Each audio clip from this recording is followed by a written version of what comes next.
Hi good morning, good afternoon, good evening ladies and gentlemen, welcome to my channel guys. എന്തൊക്കെയാണ് സുഖമായിരിക്കണം പ്രതീക്ഷിക്കണം. അങ്ങനെ സർക്കിയുടെ മൂന്നാമത്തെ കണ്ടിന്യൂസ് ആയിട്ടുള്ള hit, the king of Bollywood, best of Bollywood, Pathaan, Jawan, ഇപ്പോൾ ദാ ഡങ്കി.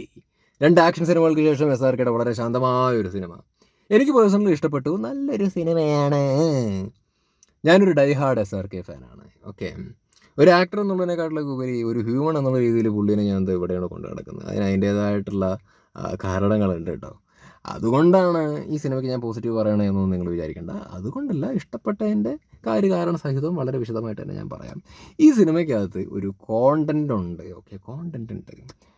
അതിനെ അവർ വളരെ രസകരമായിട്ടാണ് അവതരിപ്പിച്ചിരിക്കുന്നത്. ഒരു എൻ്റർടൈനർ എന്ന് ഞാൻ ഉദ്ദേശിക്കുന്നത്, ഇതിൻ്റെ അകത്ത് എല്ലാ തരത്തിലുള്ള വകുപ്പുകളും ആക്ച്വലി ഉണ്ട്. തമാശയ്ക്ക് തമാശയുണ്ട്. അതെല്ലാം എനിക്ക് വർക്കായിട്ടുണ്ട്. വളരെ എൻഗേജിങ് ആയി എൻജോയ് ചെയ്തിട്ടാണ് ഞാനതെല്ലാം കണ്ടത്. പിന്നെ അത് മാത്രമല്ല, ഈ സിനിമയുടെ കോണ്ടൻറ്റുമായി ബന്ധപ്പെട്ടിട്ട് തന്നെ വിഷമിപ്പിക്കുന്നതായിട്ടുള്ള വകുപ്പുകളും ആക്ച്വലി പ്രേക്ഷകർക്ക് ഈ സിനിമ സമ്മാനിച്ചിട്ടുണ്ട്. അത് ഓൾസോ വെരി ഗുഡ്.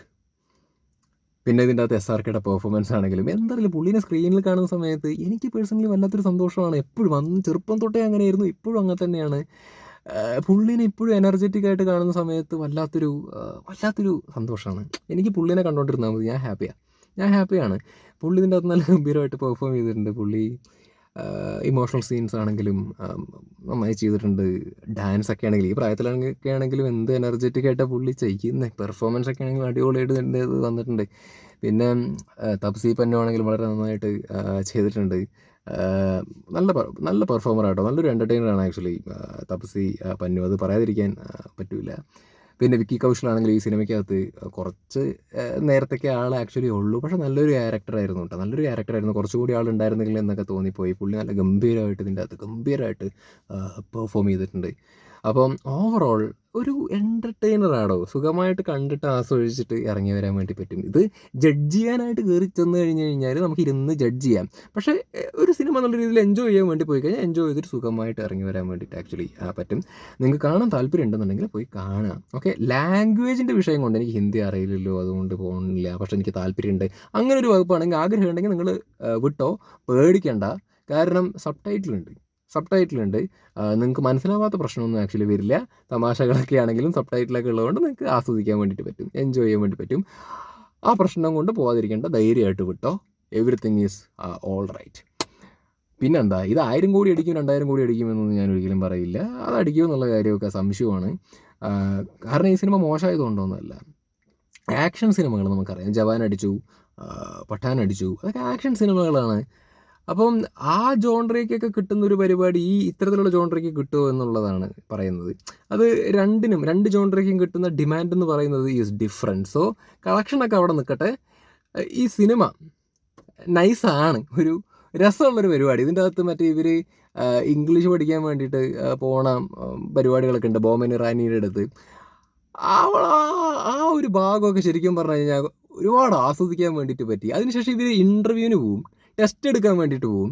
ടെസ്റ്റ് എടുക്കാൻ വേണ്ടി പോണ സമയത്താണെന്നുണ്ടെങ്കിലും അതും ഒരുപാട് ആസ്വദിക്കാൻ വേണ്ടിയിട്ട് പറ്റി. അതാണ് ഞാൻ പറഞ്ഞത്, നമുക്ക് ഇഷ്ടപ്പെട്ടു എന്ന് പറയാൻ അതിൻ്റേതായ കാരണങ്ങൾ ആക്ച്വലി ഉണ്ട്. വെറുതെ ഫാനായിട്ടിരുന്നാൽ നമുക്ക് എല്ലാം ഇഷ്ടപ്പെട്ടു എന്നൊന്നും വരില്ല. ഇതിനകത്ത് വകുപ്പുകൾ ആക്ച്വലി ഉണ്ട്, മനസ്സിലായില്ല. നല്ലൊരു സിനിമയാണ്, നമുക്ക് കണ്ടിരിക്കാൻ വേണ്ടി പറ്റും, സുഖമായി ഇറങ്ങി എൻജോയ് ചെയ്ത് കണ്ടിറങ്ങി വരാൻ വേണ്ടി പറ്റുമെന്ന് പറയാൻ വേണ്ടി പറ്റുന്ന വകുപ്പുകൾ ഇതിൻ്റെ അകത്ത് സമ്മാനിച്ചിട്ടുണ്ട്. അപ്പോൾ ഞാൻ ഏറ്റവും കൂടുതൽ ഇഷ്ടപ്പെട്ട പോർഷൻസ് അതൊക്കെയാണ്. ലൈക്ക് ഇവർ ഇംഗ്ലീഷ് ടെസ്റ്റിന് പോണ സമയത്ത് അവരതിനെ പെർഫോം ചെയ്യണ രീതിയൊക്കെ നല്ല രസമാണ് ആക്ച്വലി. അപ്പോൾ ഞാൻ ഒരുപാടൊന്നും പറയുന്നില്ല. ലൈക്ക് എനിക്കെപ്പോഴും സീൻസ് പറയാൻ ഇഷ്ടമല്ല. അത് ഒരു സ്പോയിലർ എന്നല്ല, ഞാൻ ആൾക്കാർ എപ്പോഴും ഒരു സിനിമ ഫ്രഷായിട്ട് കാണണമെന്നാണ് ആഗ്രഹിക്കുന്നത്. ഞാൻ ഫ്രഷായിട്ടാണ് പോയി കാണുന്നത്. അപ്പോൾ ഞാനൊരു റിവ്യൂ പറയുന്ന സമയത്ത് അത് കാണുന്ന ആൾക്കാരാണെങ്കിലും സിനിമ ഫ്രഷായിട്ട് പോയി കാണണം. ഒരു പരിപാടികൾ പോലും നമ്മൾ പറഞ്ഞ് കേട്ട് അറിയാൻ വേണ്ടിയിട്ട് പാടില്ല, പോയി എൻജോയ് ചെയ്യണം. നമ്മൾ ചില ഹിൻഡുകൾ മാത്രമാണ് ആക്ച്വലി തരുന്നത്. അപ്പോൾ ഇത്രയ്ക്കൊക്കെ പറയാനുള്ളൂ. അപ്പോൾ പോവുക, കാണുക. പിന്നെ രാജ്കുമാർ ഹിറാനയുടെ കഴിഞ്ഞ സിനിമകളൊക്കെ നമുക്ക് ആക്ച്വലി അറിയാം. സഞ്ജു, മറ്റേ PK, അതൊക്കെ വേറെ റേഞ്ചിൽ നിൽക്കുന്ന സിനിമകളാണ്. ഓക്കെ, ഞാനും ആ സിനിമകൾ പോലെ ആയിരിക്കും ഇത് എന്നൊരു എക്സ്പെക്ടേഷൻ വെച്ചുകൊണ്ടാണ് പോയത് രാജ്കുമാർ ഹിറാനി. അപ്പോൾ അങ്ങനെ ഒരു എക്സ്പെക്ടേഷൻ വെച്ചുകൊണ്ട് തന്നെ പോയത്. പക്ഷേ അത്തരത്തിലുള്ളൊരു കൈൻഡ് ഓഫ് സിനിമ ഇത് അല്ല ഇത്. ഓക്കെ, അത്തരത്തിലുള്ളൊരു കൈൻഡ് ഓഫ് സിനിമയല്ല, വ്യത്യാസമുണ്ട്.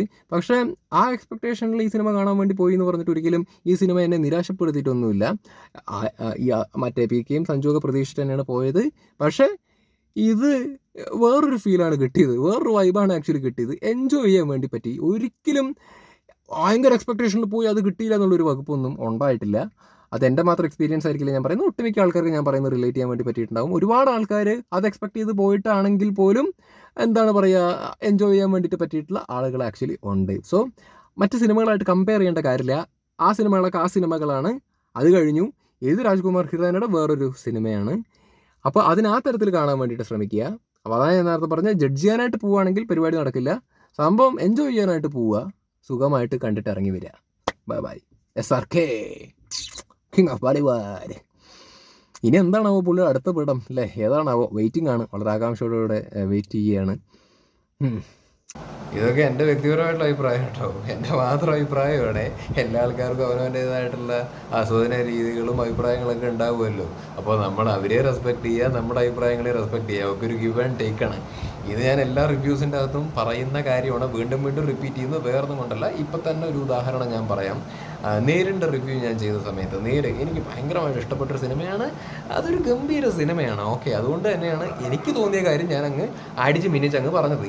അതിൻ്റെ താഴെ ഒരു വേട്ടാവളിയാണ്, ഒരു വിവരം കെട്ട പൊട്ടൻ എന്ന് പറഞ്ഞ പൊട്ടൻ.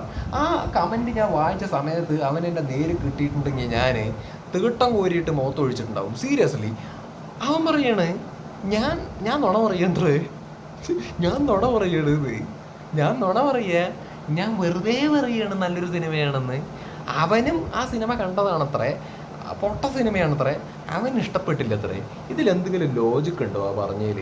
ഇപ്പം അവൻ ഇഷ്ടപ്പെട്ടില്ല എന്ന് പറഞ്ഞത്, അവൻ അത് ഇഷ്ടപ്പെട്ടില്ല, അത് ഞാൻ മനസ്സിലാക്കണം, റെസ്പെക്ട് ചെയ്യണം. അത് അവൻ്റെ അഭിപ്രായമാണ്, ഇഷ്ടപ്പെട്ടില്ല, അത് മാത്രമേ പറഞ്ഞുള്ളൂ എന്നുണ്ടെങ്കിൽ ഞാൻ പോട്ടേന്ന് വെച്ചേനെ. പക്ഷേ അവൻ പറയുന്നത് ഞാൻ പറഞ്ഞ അഭിപ്രായം തെറ്റാന്നാ, ഞാൻ വെറുതെ പറയുമെന്നാണ് പറയുന്നത്, ഞാൻ പെയ്ഡ് റിവ്യൂ ആണെന്നൊക്കെ അവൻ പറഞ്ഞു കളയുന്നത്. അയ്യേ, അതെന്തൂട്ട് വിട്ടുതരാ? അല്ലെങ്കിൽ അവൻ്റെ അഭിപ്രായം തെറ്റാണ്, ഇവൻ്റെ അഭിപ്രായം തെറ്റാണ്, അവൻ്റെ അഭിപ്രായമാണ് ശരി, ഇവൻ്റെ അഭിപ്രായമാണ് ശരി. ഒരു സിനിമ കണ്ട് ഇറങ്ങി വന്നിട്ട് ഓരോ ആൾക്കാർ അവനവൻ്റെ അഭിപ്രായമല്ലേ പറയുക. ഈ അവനവൻ്റെ അഭിപ്രായങ്ങൾ പറയുന്ന സമയത്ത് അത് ശരിയാണ് ഇത് തെറ്റാണ് എന്നൊക്കെ പറയുന്നിടത്ത് എന്തു ലോജിക്കാണ് ആക്ച്വലി ഉള്ളത്? അത് തന്നെയാണ് ഞാൻ ആക്ച്വലി അക്ഷരം തെറ്റാതെ വിളിച്ചത്. ഇങ്ങനെയൊക്കെ കമൻറ്റ് ഇടുന്ന ആൾക്കാർ വെട്ടി കൂഷ്മാണ്ടങ്ങളാണെന്നേ, പൊട്ടന്മാരെന്ന് പറഞ്ഞാൽ വെട്ടി കൂഷ്മാണ്ടികൾ. ഇതൊന്നും പറഞ്ഞിട്ട് കാര്യമില്ല. കോമൺ സെൻസ് ഉള്ള ആൾക്കാർക്കാണല്ലോ ഈ പറഞ്ഞ കാര്യം എന്താണെന്നുള്ളത് മനസ്സിലാക്കാൻ വേണ്ടിയിട്ട് പറ്റുക. ഇവർക്കൊന്നും മറുപടി കൊടുക്കരുത്, എനിക്കറിയാം. ഇവർക്കൊന്നും മറുപടി കൊടുത്തിട്ട് കാര്യമില്ല, ഇവർക്കൊന്നും മനസ്സിലാവാൻ വേണ്ടി പോകുന്നില്ല. ചടിമണ്ണാണ് തലയ്ക്കകത്ത് ഇവരൊക്കെ കയറ്റി വെച്ചിരിക്കുന്നത്. പക്ഷെ വീണ്ടും നമ്മളിത് പറഞ്ഞുകൊണ്ട് വരുന്നത്, ഈ കമൻറ്റുകൾ വായിക്കുന്ന സമയത്ത് ഇറിറ്റേഷൻ ഉണ്ടാവണം. എനിക്ക് ഭയങ്കരമായിട്ട് പ്രൊവോക്ഡ് ആവണം ഇത്തരത്തിലുള്ള കമൻറ്റുകൾ വായിക്കണം. എനിക്കെന്താ അറിയോ, ഭയങ്കരമായിട്ട് വിഡ്ഢിത്തരങ്ങൾ പറയുന്നത് കേൾക്കുമ്പോൾ, അല്ലെങ്കിൽ ഒരു ലോജിക്കില്ലാത്ത മണ്ടത്തരങ്ങൾ ഇരുന്ന് പറയുന്നത് കേൾക്കുന്ന സമയത്ത്, അത് വളരെ സീരിയസ് ആയിട്ടിരുന്ന് മണ്ടത്തരങ്ങൾ കമൻറ്റിൽ ഇതുപോലെയുള്ള കമൻറ്റുകളൊക്കെ അങ്ങ് ഇട്ട് കളയും. അപ്പോൾ നമുക്ക് ഭയങ്കരമായിട്ട് അങ്ങ് ദേഷ്യം വരും, ബുള്ളി ചെയ്യാൻ വേണ്ടി തോന്നും അത്തരത്തിലുള്ള ആൾക്കാരെയൊക്കെ. അപ്പോൾ അതുകൊണ്ടാണ് ഞാൻ ഇത്രയും പറഞ്ഞത്, വിഡ്ഢി കൂഷ്മാണ്ടങ്ങളാണ്, പൊട്ടന്മാരാണ്, വിഡ്ഢികളാണ്. പാഠം ഇഷ്ടപ്പെട്ടില്ല എന്ന് വന്ന് പറഞ്ഞോ, അതിൻ്റെതായ കാരണങ്ങളും വന്ന് പറഞ്ഞോ, അത് നമ്മൾ 100% മാനിക്കും, കെട്ടിപ്പിടിച്ചൊരു ഉമ്മയും തരും, ഒരു കുഴപ്പമില്ല. പക്ഷേ ഇതിപ്പോൾ വേറൊരാൾക്ക് പടം ഇഷ്ടപ്പെട്ടിട്ടില്ല എന്നുണ്ടെങ്കിൽ, വേറൊരാൾക്ക് പടം ഇഷ്ടപ്പെട്ട് കഴിഞ്ഞാൽ ഇഷ്ടപ്പെട്ടവൻ്റെ അടുത്ത് പോയിട്ട് നീ പറഞ്ഞത് നുണയാ, നിൻ്റെ അഭിപ്രായം തെറ്റാന്ന് പറയുന്നത് ഏത് ലോകമണ്ടന്മാരത്? സീരിയസ്ലി അയ്യേ, ഇതിപ്പോൾ ഇതിൻ്റെ താഴെ ചിലപ്പോൾ അങ്ങനെയൊക്കെ വരാൻ സാധ്യതയുണ്ട്. പറഞ്ഞോ, കുഴപ്പമൊന്നുമില്ല, അവനവൻ്റെ നിലവാരമാണ് താഴേക്ക് പോകുന്നത്. എല്ലാ ആൾക്കാർക്കും ഒരു സിനിമ കാണാൻ വേണ്ടി പോകുമ്പോൾ എല്ലാ ആൾക്കാർക്കും അവനവൻ്റേതായ ഒരു രുചിയുണ്ട്, എക്സ്പെക്റ്റേഷൻസ് ഉണ്ട്. അതേപോലെ തന്നെ ആൾക്കാരുടെ മൂഡാണെന്നുണ്ടെങ്കിലും പല ആൾക്കാർക്കും വ്യത്യാസമായിട്ടുള്ള വൈബാണ്. അപ്പോൾ ആ സാഹചര്യത്തിനനുസരിച്ചിട്ടായിരിക്കും ഒരു വ്യക്തിക്ക് ഏത് സിനിമയാണെങ്കിലും അത് എൻജോയ് ചെയ്യാൻ വേണ്ടി പറ്റുന്നതും എൻജോയ് ചെയ്യാതിരിക്കാൻ വേണ്ടി പറ്റുകയൊക്കെ ചെയ്യുന്നത്. അത് നമുക്ക് ഒരു വിഷയം വരുന്ന സമയത്ത്, ഒരു സോഷ്യൽ ടോപ്പിക്കൊക്കെ ആവുന്ന സമയത്ത്, അല്ലെങ്കിൽ ഒരു അങ്ങനത്തെ സീനൊക്കെ വരുന്ന സമയത്ത് നമുക്ക് നീ തെറ്റാ, ഇതാ ശരി, അല്ലെങ്കിൽ അങ്ങനെ പറയാൻ വേണ്ടി പറ്റും. പക്ഷെ ഒരു സിനിമയുടെ അഭിപ്രായം ഒരു വ്യക്തി വന്ന് പറയുമ്പോൾ, അല്ലെങ്കിൽ ഒരു ആഹാരത്തിൻ്റെ അഭിപ്രായം ഒരു വ്യക്തി വന്നിരുന്ന് പറയുമ്പോൾ, ഓരോ ആൾക്കാർക്കും വ്യത്യസ്തമായിട്ടുള്ള ഇതുണ്ട്, രുചിയുണ്ട്. അപ്പം അതിനനുസരിച്ചിട്ടായിരിക്കും അഭിപ്രായം പറയുന്നത്. അല്ലാണ്ട് ഇപ്പോൾ ഒരാൾ സാമ്പാർ കഴിച്ച് അയാൾക്ക് ഇഷ്ടപ്പെട്ടില്ല, പക്ഷെ വേറൊരാൾ വന്നിട്ട് അയാൾക്ക് ഇഷ്ടപ്പെട്ട് കഴിഞ്ഞാൽ, ഇഷ്ടപ്പെട്ടില്ല എന്ന് പറഞ്ഞവൻ്റെ കരണത്തിൽ രണ്ടെണ്ണം അടിച്ച് പൊട്ടിച്ചിട്ട് നീ വെറുതെ പറയലട നായിൻ്റെ മോനെന്ന് പറഞ്ഞിട്ട് അവൻ്റെ നാവ് വിഴുതെറിയൂ? അല്ല, ഞാൻ അറിയാൻ മേലാഞ്ഞിട്ട് ചോദിക്കുകയാണ്. അപ്പോൾ ഇതൊക്കെ പറഞ്ഞെന്ന് മാത്രം.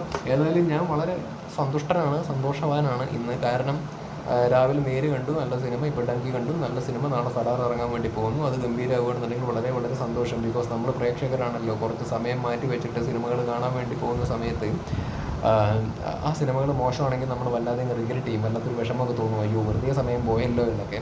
അങ്ങനത്തെ അനുഭവങ്ങളൊക്കെ മുമ്പ് ആക്ച്വലി ഉണ്ടായിട്ടുണ്ട്. പക്ഷേ ഇപ്പോൾ അങ്ങനെയല്ല. ഇപ്പോൾ ഈ ലാസ്റ്റ് കണ്ട സിനിമകളെല്ലാം നല്ല സിനിമകളാണ്.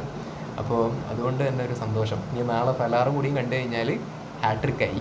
അപ്പോൾ ഇതുകൊണ്ടൊക്കെ നിനക്ക് വല്ല നേട്ടം ഉണ്ടോ എന്ന് ചോദിക്കുകയാണെന്നുണ്ടെങ്കിൽ നേട്ടം ഉണ്ടായിട്ടല്ല, ഞാനൊരു സിനിമാ ഭ്രാന്തനാണ്. അപ്പോൾ ഞാൻ സിനിമ കാണാൻ വേണ്ടി പോകും. നല്ല സിനിമകളാണ് എനിക്ക് ആസ്വദിക്കാൻ വേണ്ടി പറ്റിയ, വളരെ സന്തോഷം.